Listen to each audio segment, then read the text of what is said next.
नमस्कार मंडळी. तर आज मस्त बुधवार होता, म्हटलं विचार केला हेअर वॉश करूया.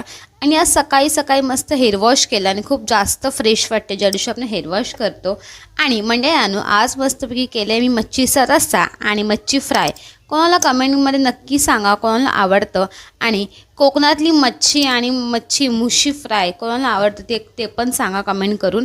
आणि मग काय, शिमग्याला गावी जायचं आहे ना, तुम्हाला माहिती आहे शिमग्यामध्ये पण आपल्याला शिमगा झाल्यानंतर आपण खाऊ शकतो चिकन मच्छी वगैरे, एकदम चोळीवरचं एकदम झणझणीत असं गरम गरम गरम करून.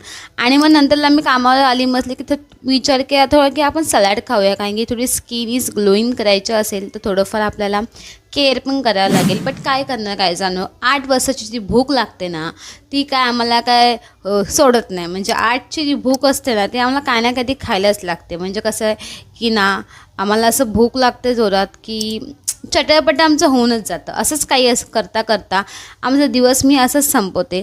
क्लायंट म्हणून फ्री झाली आणि नंतरला आमचा टायमिंग आला निघायला. आणि लेट्स सी गाईस, मी निघाली आणि निघता निघता म्हटलं थोडं शूट पण करूया. तर मी जाता आता शूट पण केलं. आणि मग इकडे आली मस्तपैकी दुकानामध्ये आणि मी सँडविच घ्यायला आली मम्मीसाठी, कारण की मम्मीने कॉल केलेला मला सँडविच घेऊन भूक लागली. आणि मम्मीचं नाही ऐकलं तर मी काय करू, शिव्या पडतील, ऑब्व्हियसली ऐकायलाच लागेल. असंच काहीतरी करत घरी आली, जेवण वगैरे बनवलं घरी, कारण की आपण पोरी आहोत गाईस. तर आपलं जेवण हे नशिबामध्ये असं लिहिलेलंच आहे की करायचंच आहे, आज कामाला जायच्या अगोदर किंवा नंतर. भेटूया पुढच्या व्लॉगमध्ये. Then bye.